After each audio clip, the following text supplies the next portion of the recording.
listening to Clarity on Fire, a podcast for people who know what they don't want out of their life and career, but aren't sure what they'd rather be doing. In a world where it's easy to exist, but hard to feel alive, we, Kristen and Rachel, 2 certified life and career coaches, are here to help you cut through the information overload, get unstuck, and focus not just on how you can have a career you're passionate about, but how to create a whole life that feels fulfilling. So join us here, where we serve up inspiration and down-to-earth wisdom in a way that only 2 best friends can. We want you to experience the relief of knowing that, yes, you're allowed to want more out of your life and career. And no, you don't have to wander through the dark anymore. Our job is to light the fire that shows you the way. Let's go.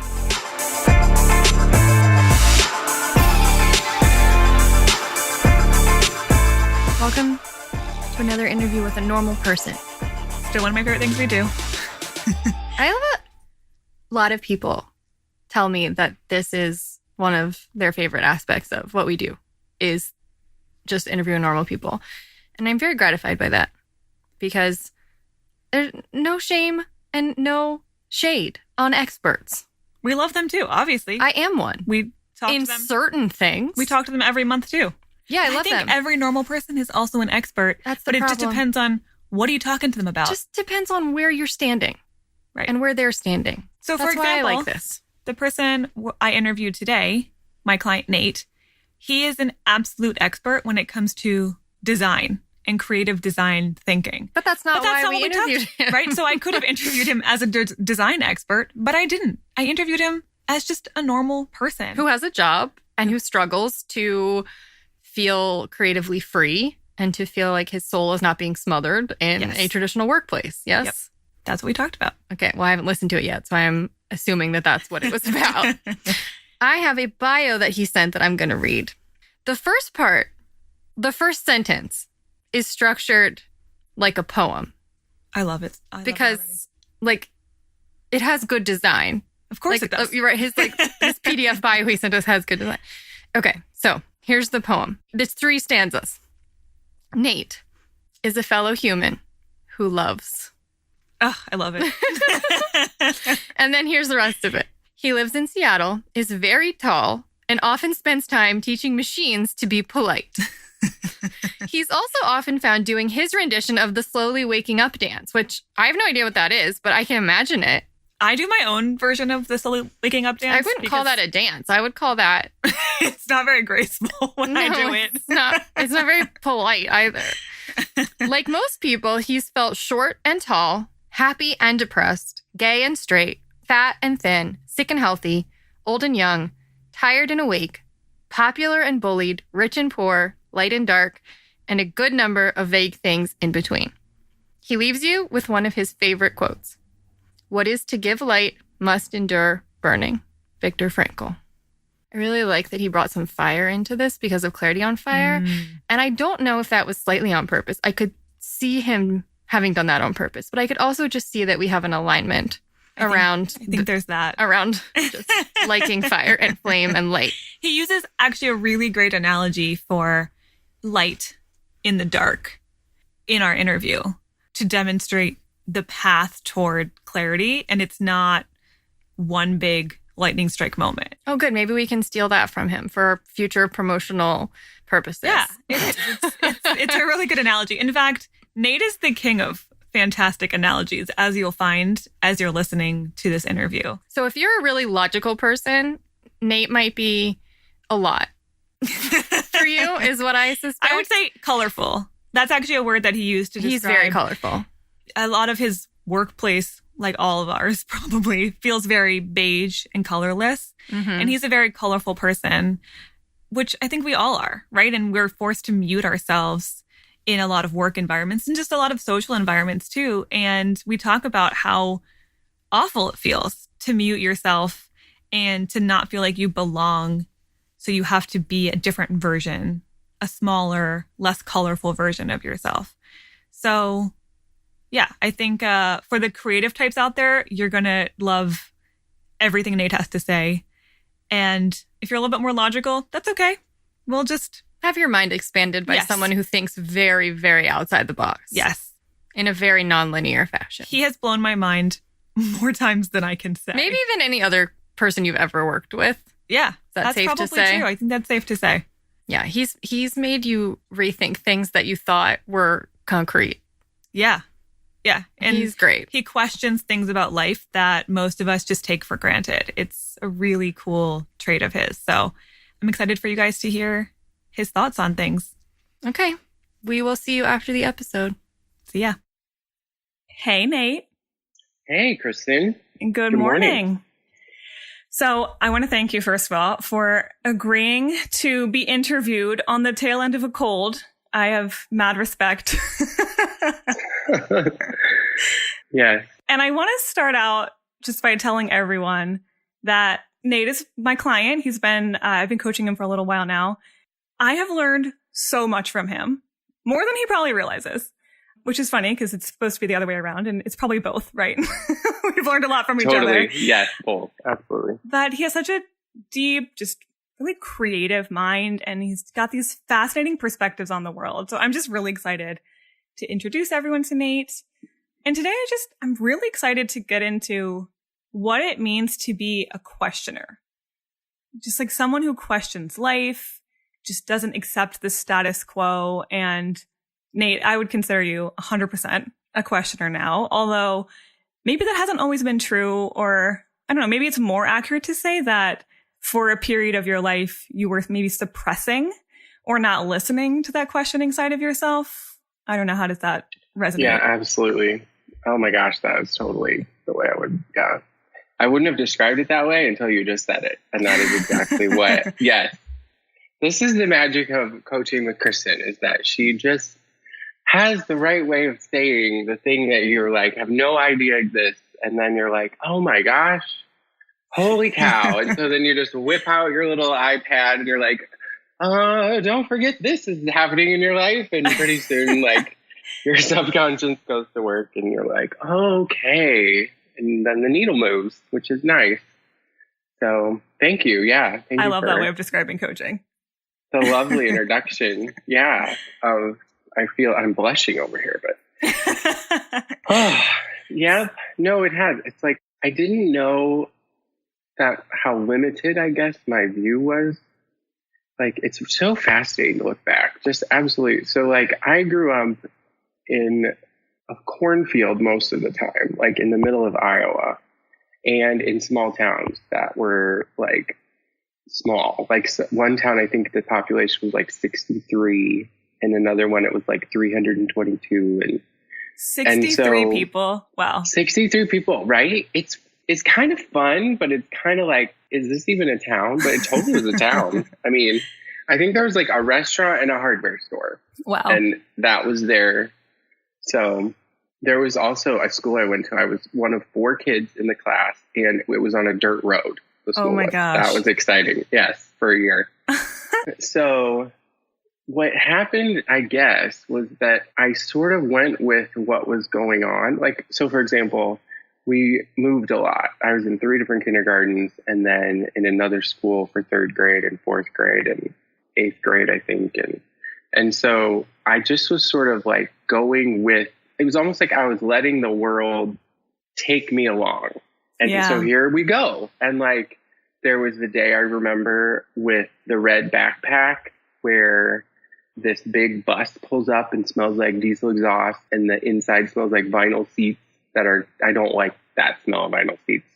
I mean, I don't mind it, but it's just like, really? Like, that's the best we can do. We're going to introduce kids to the smell of vinyl seats. That's, wonderful. Mm-hmm. Chemicals and, yep. And, well, and just the whole thing of it's like, because when you're in kindergarten and I remember this as I was 5, and you're just introduced to this world and you don't know what it is. Like, you don't know what it's supposed to be, what it could be, what it is doing to you, what it wants from you.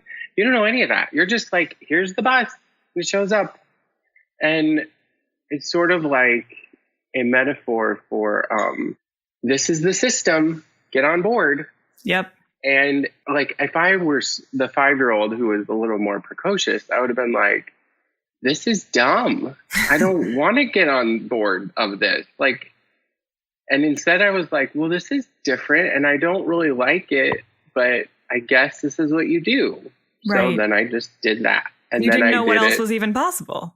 Right. And then I kept doing it. And it was like, you do it in kindergarten and then you do it in first grade and then you keep going and going and going. And then when like, I think it was 11th grade came around or something, there was this sad moment where it was like, do I want to go into theater? And so I auditioned and I got into the American Academy of Dramatic Arts for theater.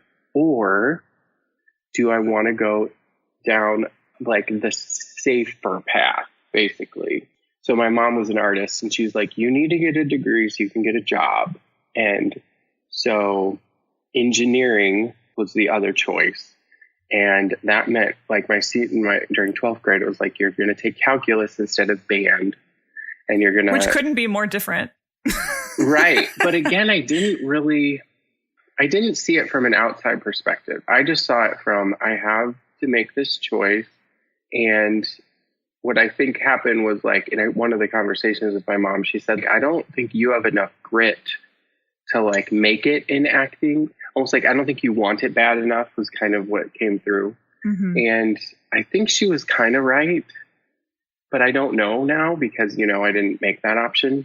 I didn't make that choice to go that way. So I just went down the way of engineering and I did terrible in calculus. I'm terrible at math. So it's funny that like you even picked this. I remember somebody asking me something about it and I was like, well, I want to work on my weaknesses. So I'm going to do math because I'm weak in math. Like, what? Mm-hmm. So no, I don't know that that's good life advice. So anyway, I just kept going. And what ended up happening was like a lot of tears on the phone because I didn't fit. I did not fit this mold. I mean, I didn't really fit the mold from the perspective of like, I feel like I'm a sort of a sensitive person in some way. And so this world is this is almost like the anti-sensitive. Like when you're in the world of engineering, it's like, it's not about feelings. No, it's stark and logical and it's practical. Like, how are you feeling today? Right. It's like, are you smart? Did you get the problem done? Like, what did you do today? What do the numbers tell us? That kind of thing. Yeah, exactly. And people who don't necessarily have a lot of good taste and it was really hard. And so then that ended and I just got my engineering job. And that was really when it started to fall apart. It was like, I cannot believe this is the world. Like, I can't believe, like I was taking a shower. It was like 4:30 in the morning in some hotel that this company had put me up into to basically be my first week at the job because I needed to find a place to live and I hadn't found one yet. And they had given me a slip of paper that said, your day starts at 6 a.m. And I'm like, that's a typo, right? Like, that's gotta be a typo. There's no way. Like, I'm not a morning person. And they're, no, really, you're going to plug into this machine. It's a 6 a.m. to 2:30 job. And you are going to be in this tin shed on an asphalt sea in the middle of nowhere with a concrete floor. And you are going to sort of process transactions to make this giant thing happen that we're doing here. Yeah. A robot in a concrete box. It's like, I just can't, today, it's so hard for me. It's like, human beings. Do you know how cool humans are? Do you know how many systems have to work inside a human to make the human happen? Do you know how cool it is to like, I was upstairs yesterday on the roof looking at like, there's bees that are on the flower and the flower is gorgeous and built so that the bees can use it. And the bees are helping the flower, but the sunshine is helping the flower and the air is working with the plant and working with the soil, and the water that uses the air, but also uses the soil interacts to get, it's this amazing loop. And all of that is just so that I can look at it basically and think it's cool. Like, it's not even really like, cause what is the point of the flower and the bee and all the stuff if the humans aren't here to like tell the story? Yeah. It's not all that exciting. It's just whatever.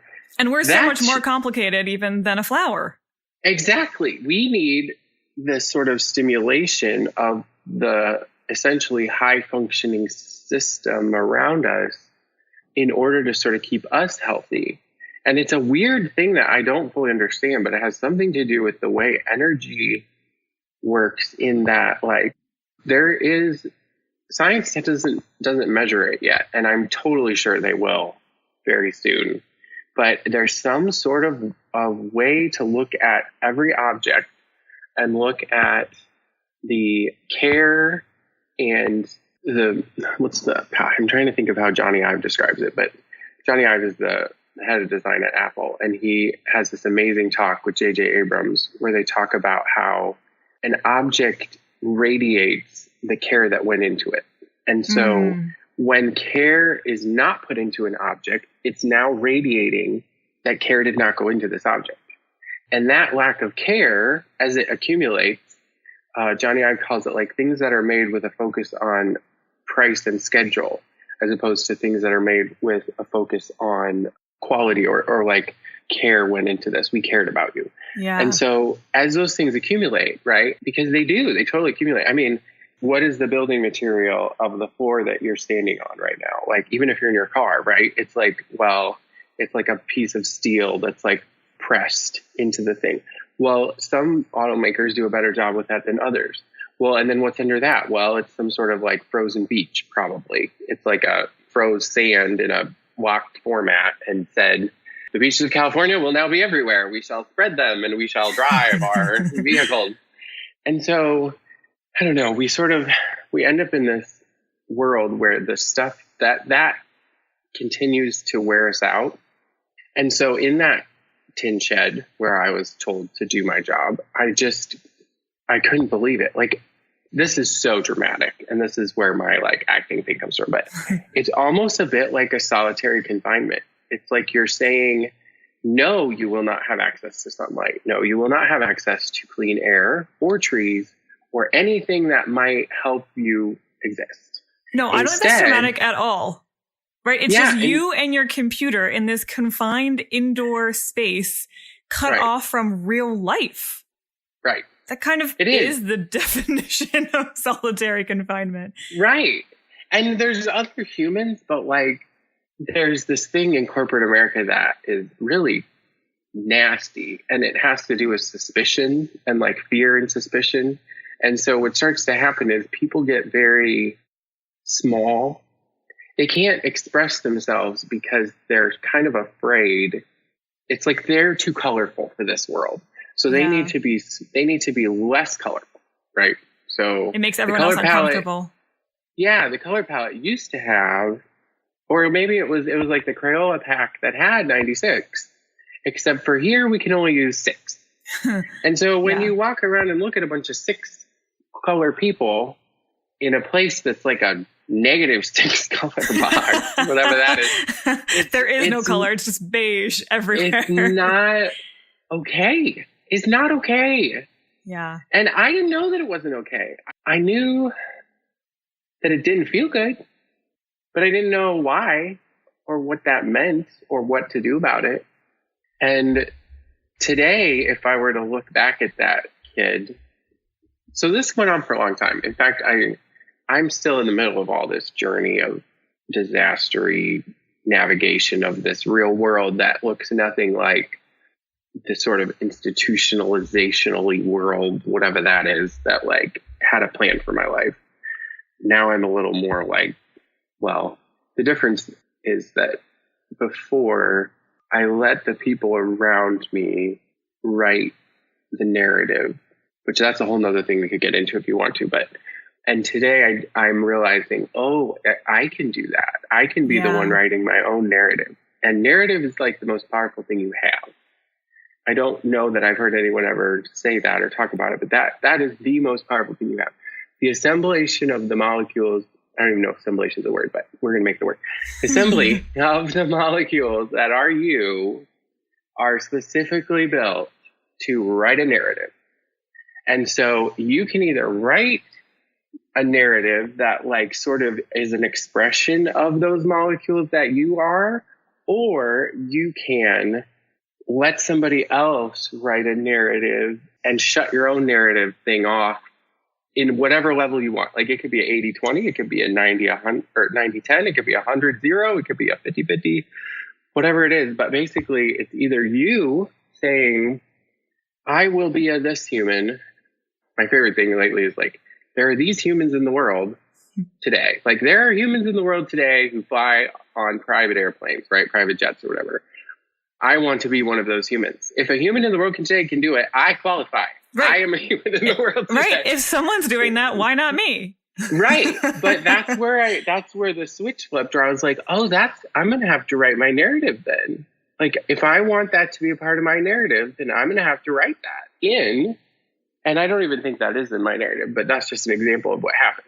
It's like, yeah, I want to be a person who knows how to sail a sailboat, I think is one of them. And there are people in the world today who know how to sail sailboats.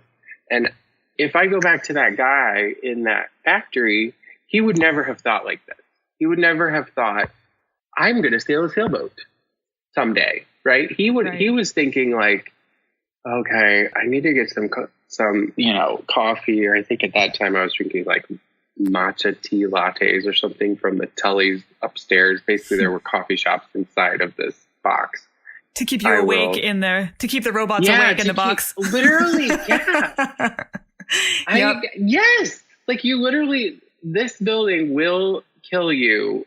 Let's put some kick in your step with some kick drugs, right? Like, ugh. So anyway. I just think it's so powerful that the way you described the kindergartner, right? Being like, well, I guess I have to be on this bus going into this system with the vinyl smell of these seats and the long days. And yes, that's just what I have to do. And it makes sense why for so long you just kept thinking, well, I guess this is what we do, right? That's what I've been doing all along. That's what everyone around me seems to be doing. You just do the things that you're supposed to do. You get the job and you drink your coffee in the morning and you show up at 6 a.m. and you plug away on your computer and then you come home and you try to get enough sleep and you try to just go through, check all the boxes and do all of the things and commute and all of the things we're supposed to do. And some people never question that because when that's what you've grown up experiencing, why would you think, well, I could do something completely different, like sail a sailboat or have a private jet or be a different kind of human? It takes something jarring to get your brain thinking. So I think it's just really cool that you gave that whole trajectory of, well, here's all the things I'm thinking now. And I'm actually curious to dig even more into that because I know you have so many really fascinating ideas and questions about why are we doing things this way? And this doesn't make sense. And there's better ways of living life. But to think of that kindergartner, right, way back who didn't really think questioning was allowed because you were in a small town. You didn't have a lot of contrast even. Like the people all around you probably were pretty much all doing the same things and viewing life the same way. And yet, even from that experience, you can completely change how you view yourself in the world and what's possible for you. Yeah, it is. And you're totally right. It was that in that small town atmosphere, I didn't know what was outside of, like, the people in that world weren't necessarily not liking it, or they didn't necessarily imbue me with this idea that, like, I should go do something great somewhere, because that wasn't their world. Right. And so that really rubbed off on me, so much so that until I sort of got out of the school system, I didn't know that there was a lot more out there. My favorite little soundbite that someone said lately is, like, people don't change when they see the light. People change when they feel the heat.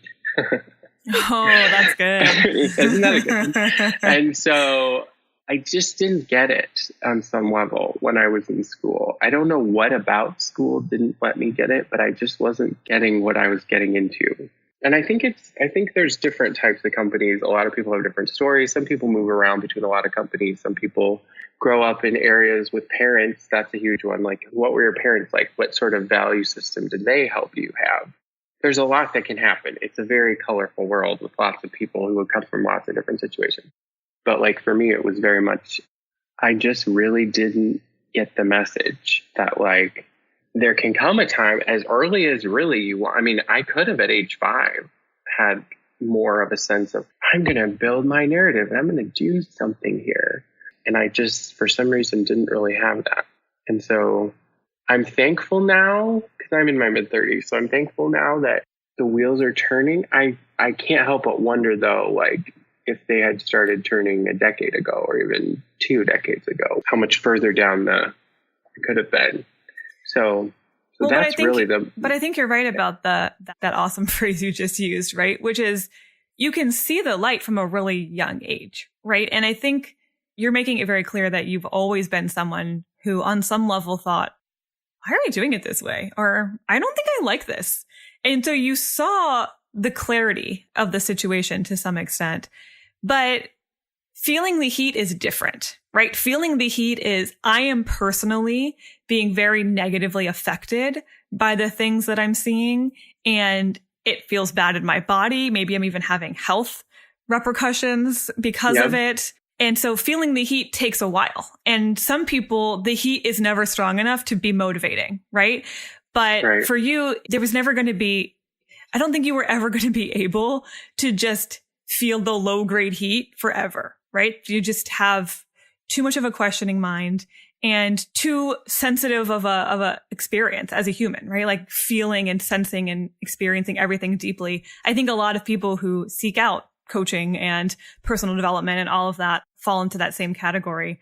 So at some point, the heat was going to become too great, and there's no telling what's going to hit the threshold.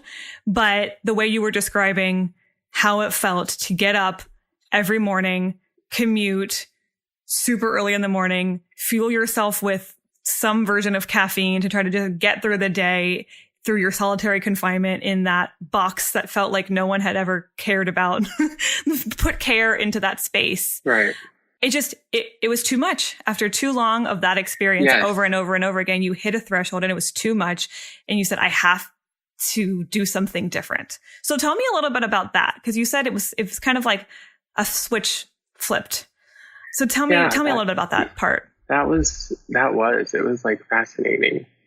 I think, well, I know it's almost like the stages of grief or something. It's like, it started with complaining. I was the worst complainer ever. And I am so sorry to all the people who knew me from ages like 22 to like 27, probably somewhere. I didn't know what to do. But I knew it wasn't working, and I couldn't believe this. I just couldn't believe it. And so I just was this whiny, complaining human, which does nothing for anything. It's a venting mechanism. And if you have a lightning rod in your life that you can vent to, that's lovely, but it doesn't actually help. And I didn't even know that. I'm only telling you this from a sort of a perspective now. At the time, I just was me, and me was, this is not good. So there was that phase. And then there was the like, oh crap, I feel like this is on repeat. Like what? When am I actually going to get out of this? Like, when am I actually going to see this change? And then that's when I kind of like started to get curious. And I think it started mostly with podcasts, I want to say. I remember listening to the 48 Days to the Work You Love podcast, and that was one of the first ones that was like, oh, there's a different way of looking at this. I'm missing something here. I'm really missing something here. I also remember watching like a YouTube video, I think, or a few of them, of Tony Robbins. I remember finding like the Clarity on Fire site with its like gold and white. It's like the angels from heaven are trying to like help you figure this out. And so, yeah, what seemed to happen was a slow change, almost like a ship that's headed in the wrong direction starts to get new information, and slowly starts to like turn the rudder in the other direction. And so it's, but it literally probably needs to do like a 180 or like a 270 or something in terms of a degree shift in thinking. And so as those things started to accumulate, I started to really just, the voice in my head, if you will, started to change. Like the voice in my head started to be a lot more forgiving, first of all. A lot more, like lately there's a thing I do where it's like, okay, let's push the reset button. If we could just start over today or start over from zero right now, push reset. How are we doing? So that was a huge part of it, like getting to the level where I could almost like clear the energy in my own mind or clear the mental chatter to be like, okay, here's where we are. And then the next piece that was super helpful is, and I've talked to you about this, is like the focus planner that I'm doing. So that's Michael Hyatt. And that comes from the Story Brand podcast, which is great for the perspective of like the story you're writing. Gosh, I wish I read this amazing book. I can't remember the name of it, but it had to do with a person, I think, who worked with Pixar, telling the concept of story and how stories work. And so like as these pieces started to, I guess, I don't know if maybe they like introduced themselves. And you know, this is actually really important because I have never had, unfortunately, friends around me who were very helpful at getting me to move forward. Like I've always had friends around me that were either neutral about like, oh, it'll be okay. And like, this is just life.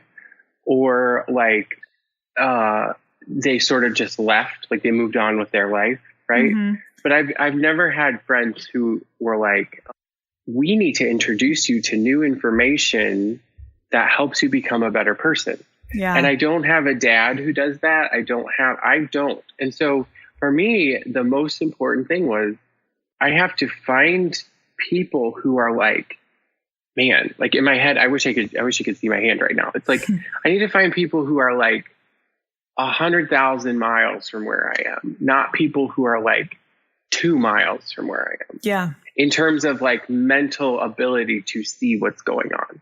Or maybe we think of it as like, I'm sort of this Stone Agey human living in a world where you don't have to be a Stone Agey human if you don't want to be. Like you can be a little bit more like a let's put a man on the moon or something, and a little bit less of a like, let's use our rock hammer to like, I don't know, beat the elk up so we can roast it over the fire or something. Like and so I couldn't find it.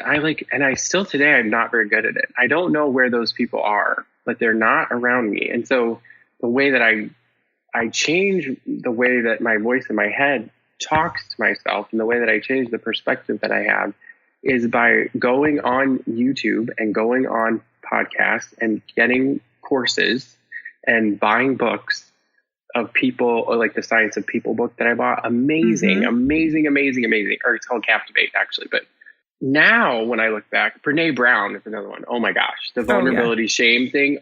She's incredible. Oh my gosh. And so like, as each of these voices tell me things about the world, there's something inside of me that works like a sponge to be like, oh yeah, there are certain things in their messages that just are, that's it. I need that, and I need this, and I need this. And it's almost like I'm building a refrigerator full of food that now I can cook a good meal with, instead of like before I open the fridge door and it's like, well, we have spoiled milk and there's oatmeal in the cupboard. What do you want to do? Like, oh, good. Oatmeal with water. Perfect. Like, yuck. I can't eat oatmeal with water every day forever of my life. Like, I'm just not an oatmeal with water kind of human. I'm a like 4 Seasons comes to the door with the man with the tray and the silver, and it like little chattery noises and says, "Here, Mr. Otto's your like filet," and whips the silver dome thing off. That's me. So like we have to change. Like I guess now I would say I was definitely doing it wrong, and it was definitely it was me doing it wrong. It wasn't the world doing it wrong. It was me doing it wrong for me. And what I have to do now is start to do it the way that makes sense so that I can help the world and the people in the world who resonate with me, which they're out there somewhere, help those people lift. We're not in an inflatable 6-person raft in the middle of the Pacific Ocean without drinking water. We are now on like a cruise ship where we can actually function like humans or something, right? Like up, it goes up and it goes alive instead of sort of like parched and dead and scary, and pulls in that direction as opposed to like sort of pulling down.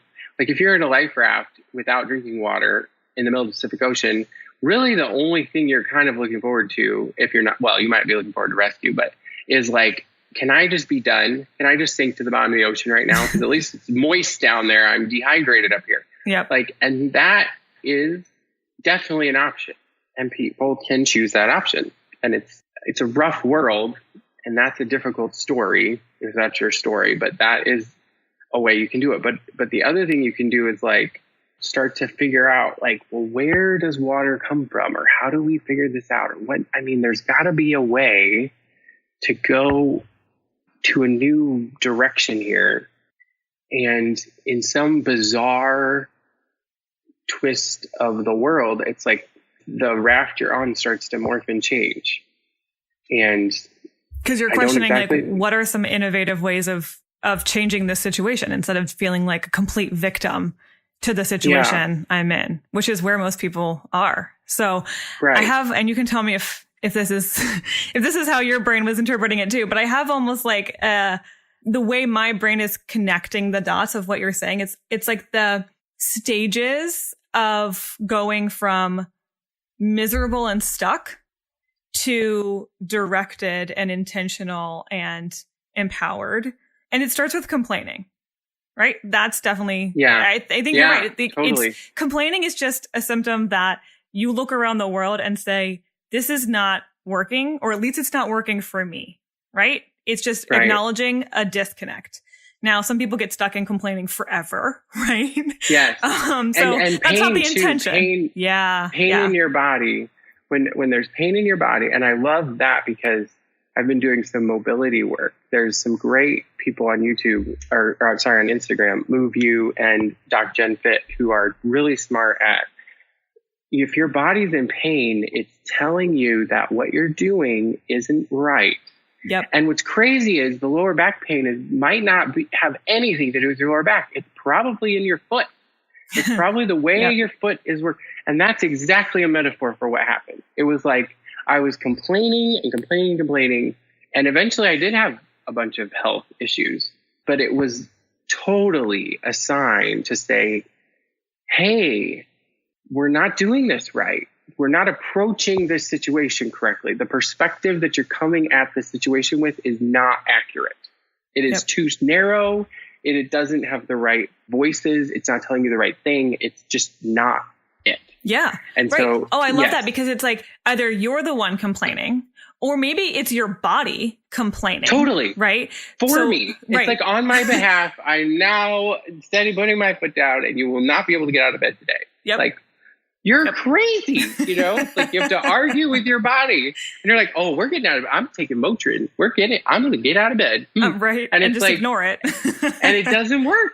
Yeah. It doesn't work. Like, I still haven't quite figured it out, but I'm getting so much closer where it's like, if I get that posture set up correctly, which, by the way, totally crazy, but the posture you need to have is very, I guess I would maybe describe it as athletic, or it's at least very open and forward and good.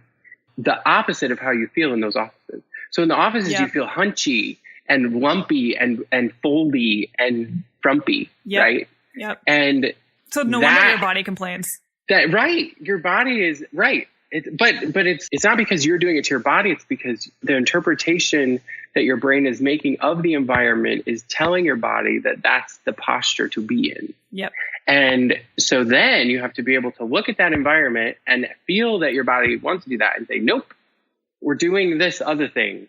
And somehow changing that starts to help you lift out of that environment. Mm-hmm. It's like you're fighting the courage to say, nope, we're going in this other direction. And yeah. Anyway, so the pain thing is huge. No, for sure. And I think that leads into the next stage, which is fear, right? Because you said, after a lot of complaining, you hit a point where you had so much fear of, what if this doesn't change? What if I really get stuck here? And so then the complaining was just like nagging and frustrating and annoying, but then it turned into dread. Oh my God, I can't keep doing it this way, right? Fear and dread. Yeah. Because all the people that I had told that I didn't really like this were now like, well, why haven't you changed it? What's wrong with you? Basically. Like, why aren't the worst? And it's like, well, because I don't exactly know how. And the opposite of shame can be pride. And I do see people do that, but I don't think that that's as helpful as people think it is. I think that gets you in another path that's also messy. I think the opposite of shame needs to be something like vulnerability. Yeah. And a sort of vulnerability mixed with humility that says, like, hey, world that wants me to be a machine, I'm a human. Hey, world that is sort of beating me up. Like, so I view humility as like, not like weakness, but more like being in the right place to do the thing you need to do.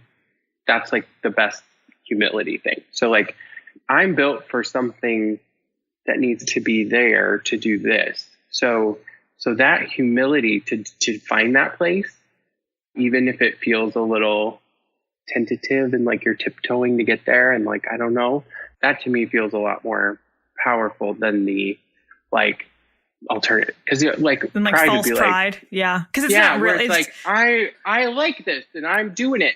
Leave me alone or something. Yeah. Which is often just really denial icky. And forceful and not sustainable anyway. So I agree. Vulnerability is absolutely the true inverse of shame and fear and dread and all of that. So that's definitely part of it. And it actually, that leads into what you were saying next, right? And this is the questioning part. This is the curiosity part, right? So if I've decided that the path that I see myself on feels too terrifying and full of dread for me to continue, I have to start looking around me, right? Looking around for different options, asking questions, what else is possible.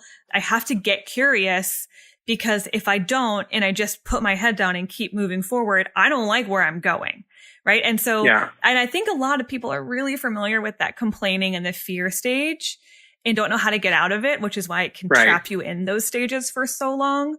But I think that was a really powerful shift that you described where you got curious. And part of that curiosity and part of that questioning was the next phase, which is seeking support, right? Saying, I don't know how to answer. I know I'm asking a lot of questions and I'm looking for a lot of different possibilities and opportunities and different ways of living life in a different, like, what other kind of human can I be? Like you said, but I don't always know the answer. So maybe I need to find some support. Maybe I need to find books to read and podcasts to read and coaches to reach out to and experts and people who can start shifting my perspective and opening up possibilities that I didn't even know existed.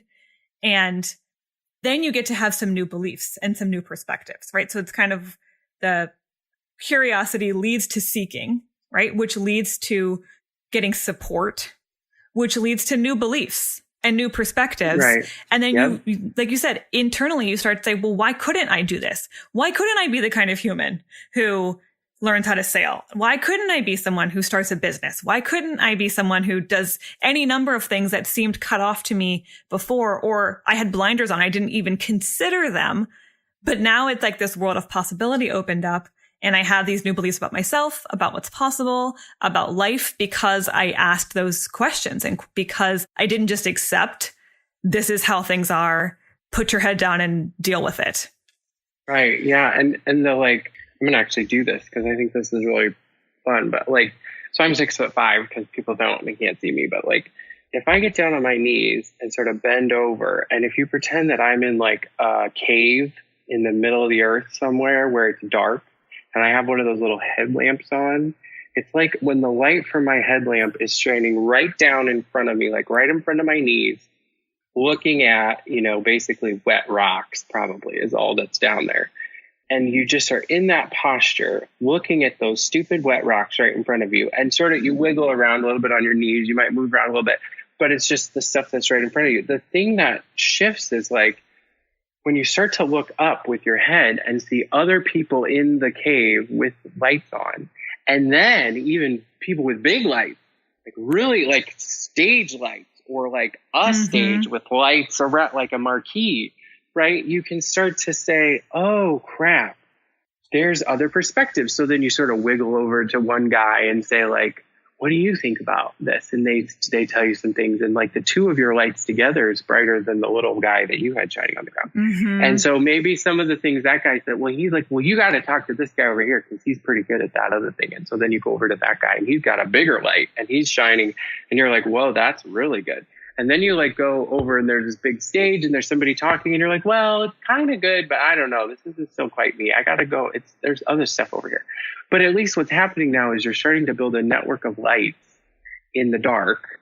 And as you start to see the cave for what it is, it transforms itself almost. It starts to become a place that you can navigate and do something about.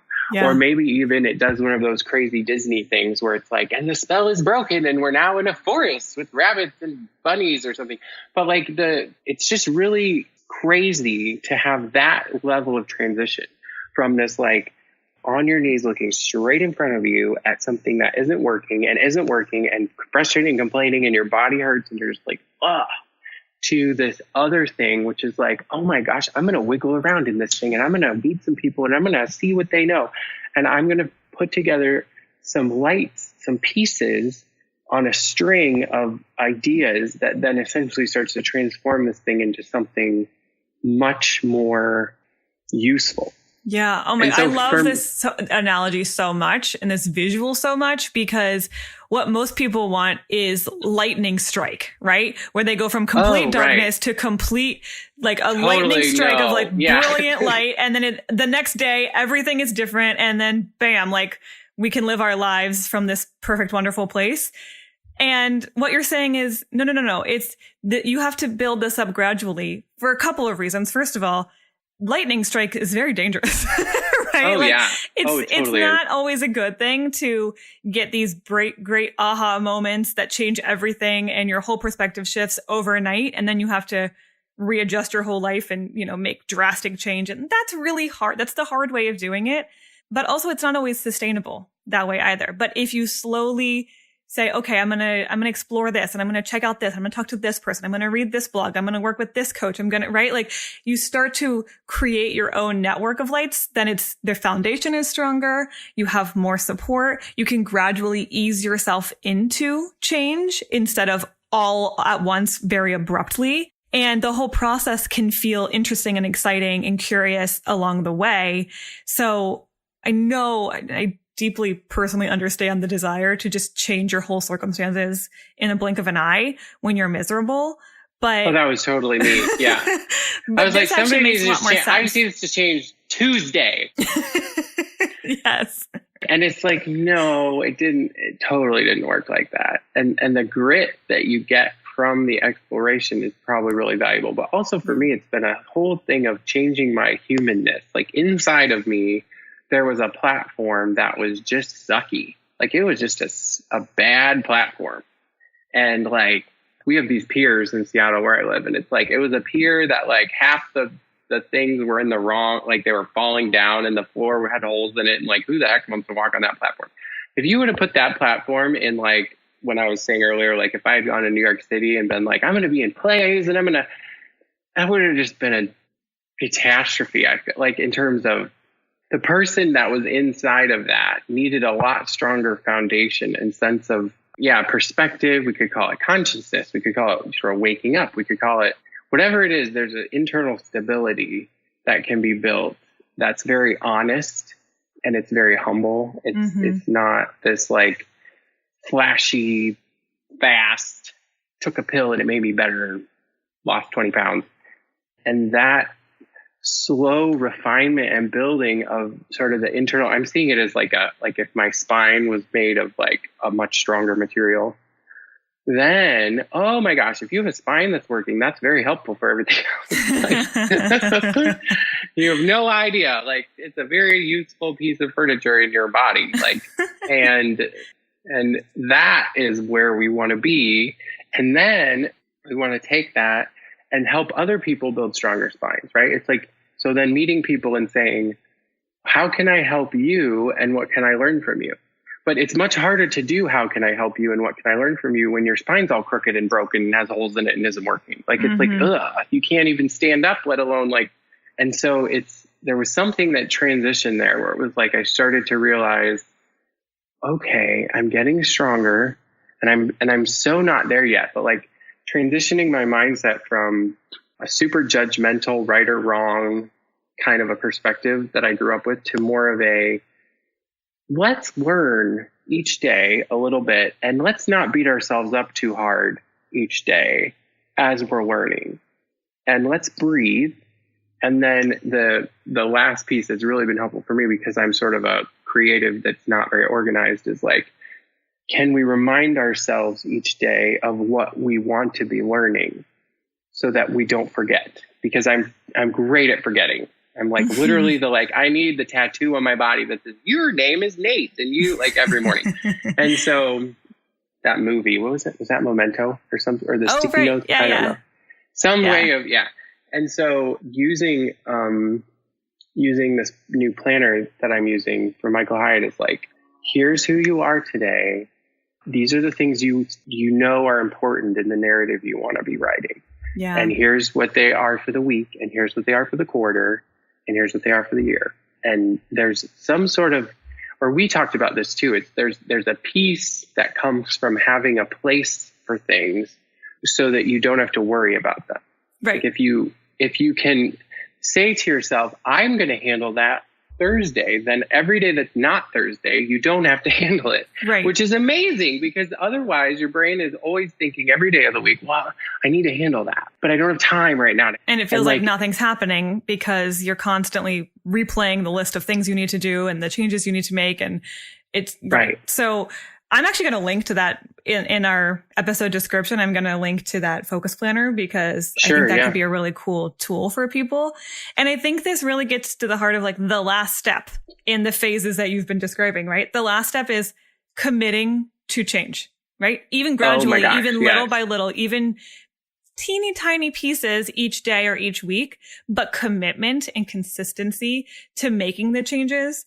That's where the actual magic happens. And it's allowed to be gradual. It's allowed to be slow. Maybe that's even preferable, as we've been describing. But I think that's where this all wraps up, and where it feels like now I'm directed. Now I have momentum. Now I feel like I have a North Star that I'm moving toward. Whereas when I was back at stage 1 complaining, I had nothing. I felt completely unanchored and lost and stuck, and I wasn't making progress toward anything. So through these stages, you end up, maybe your life doesn't look completely different in the blink of an eye, like I said, but you feel entirely different because you're now at a place of new perspectives, new belief. You have all kinds of support people and other lights that you've kind of like strung together along the way to light your path. And now you're committing to making change. And that's what this is really all about. It's not about saying, this is the thing, I'm going to go do it tomorrow, or here are all the crazy life changes I'm going to make this month. It's, I'm going to gradually move myself and do the internal shifts and work and belief changing first. And then I'm going to commit to small changes every day that move me forward in that way. So yeah, I'm totally going to link to that, because I think people might like that tool as a way of committing to change. Yeah. Action. Some people, I've had a roommate like this, are like these hyper organized humans, and that's awesome. But I am not that way, like especially the frenetic, crazy chaos that's in my head. So for people who have a more, almost like a less organized vocal narrative in the way, like, it's almost like my narrative's too flexible. Like it can just be whatever it wants to be, which would be lovely if I needed it to be that. But like sometimes you need a little structure in there. Right. Then this is the kind of structure thing can be freeing. that can help. Yeah. And then also, like, back to that crazy analogy of in the cave, it's almost like you almost start to move out of the cave. And it's not necessarily like, oh, I'm just going to turn around towards the light and walk that direction. It's more like first you kind of explore the cave and learn a lot about what's going on down there. But slowly but surely, you start to figure out that like there is a whole park up above this cave with trees and birds and people in it walking around and all kinds of, strollers with babies and rattles and the whole 9 yards. And like, I can get out of this cave if I have sort of, like you said, a North Star. Because then when you said North Star, I was thinking like, that's kind of like when the light shines in at the end of the cave with the hole, right? Mm-hmm. And you're like, you start to go and like, oh, what's up there? So like, you might be in a world where they pump television into the cave and you can see the world up there, but you can't figure out how the heck am I going to get up there? I can't go through the rocks. Like, hello, this is the problem. But you can do is start to put, like you said, an internal shift together that helps you go and find that direction to get out of there. And it's not necessarily because you just do it yourself. It's like you do it by having a sensitivity, I guess, to the type of help you think you need in order to start to find your way out. Yeah. Every person starts from a different point. So the help you need is not the help somebody else needs. Like I went to a whole bunch of naturopaths once and what you realize is each person tries to address your issue from their lens, but their lens and your lens are not the same lens. So you're only going to ever get a partial help, I guess, because they overlap only a little bit. What really has to happen is you have to get a better picture of your own lens or your own self so that you can actually like know what pieces you need to help you assemble something. Yeah. At the end, you have to run everything through your own internal filter and intuition. Absolutely. I 100% believe there isn't a one size fits all path to fulfillment and happiness and direction and all of that. So right. Like if really, really good point. You or knowing if it helps you, that's like, there's something in that. And I wasn't even smart enough to know that, but I wish I would have. I wish I would have had enough confidence in my own sensitivities to know that like, I can start to know when things are off and I need a voice or I need a person to help me, change it. Yep. But now you can, because now you are familiar with that voice. So that's the beauty. Like that was the beauty of this process. And this is so cool because I didn't even expect us to come up with these like stages that so perfectly illustrate the path from stuckness to possibility and direction and all of that. But it kind of just really worked out beautifully.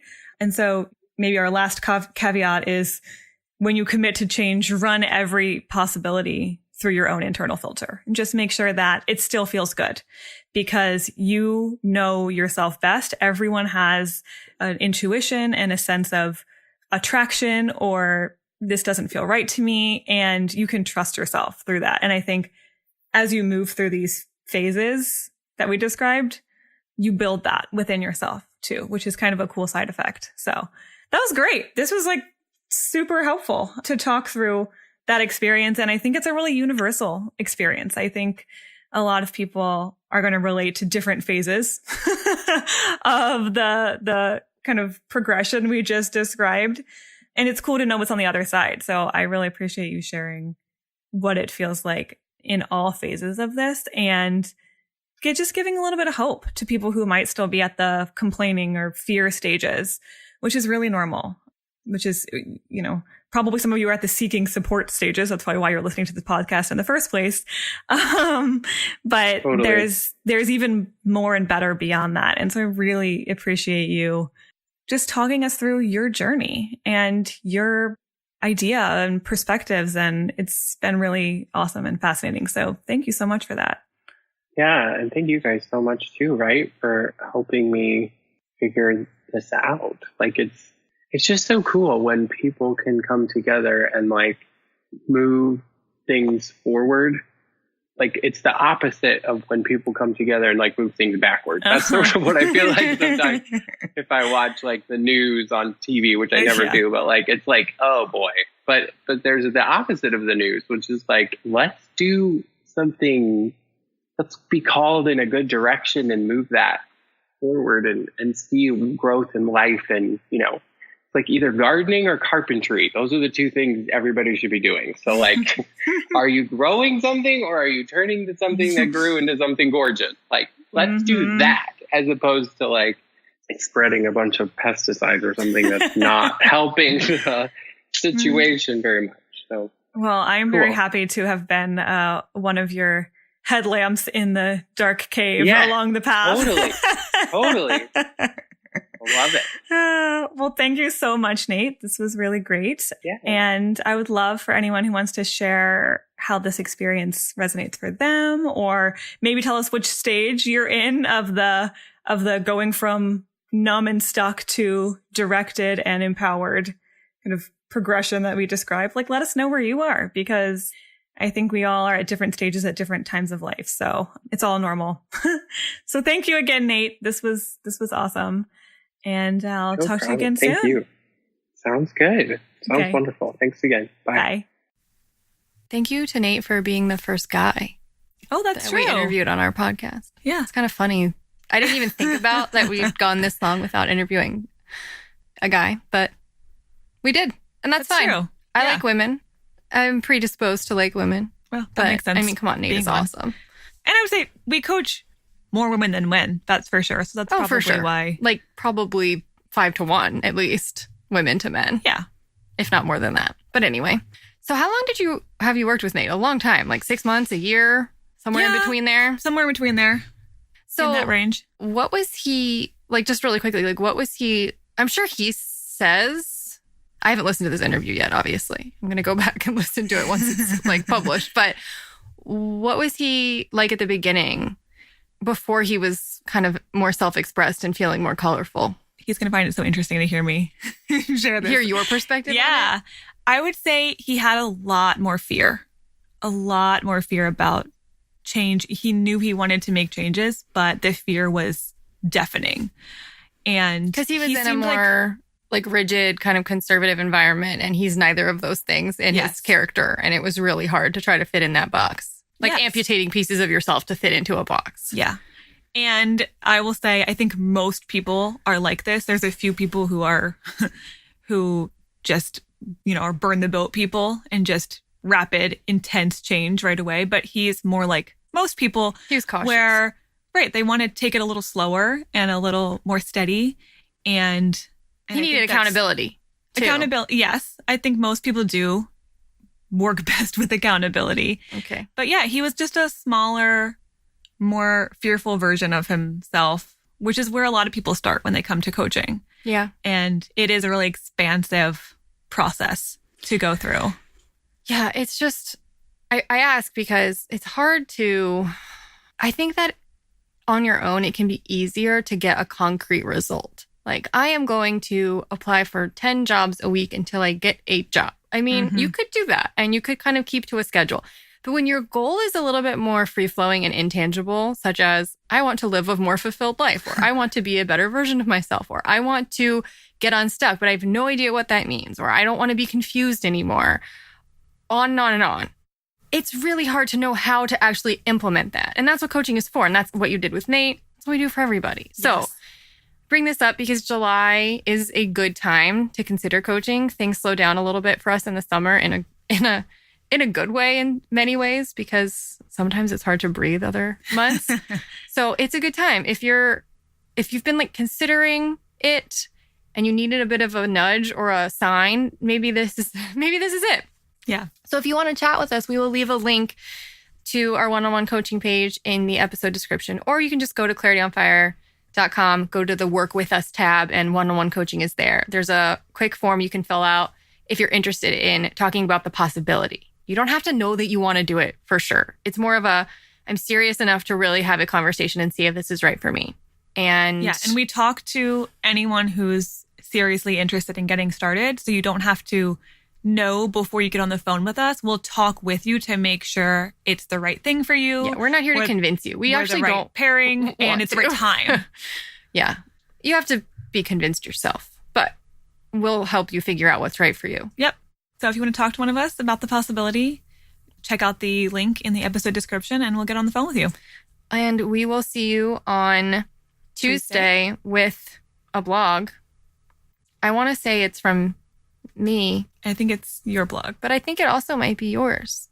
I never know. I should look at the calendar before we record these like a week in advance. But I don't know. You'll be surprised, and I'm sure it'll be good. So isn't that all that matters? That's all that matters all in right. the end. We'll see you later. Bye. Bye.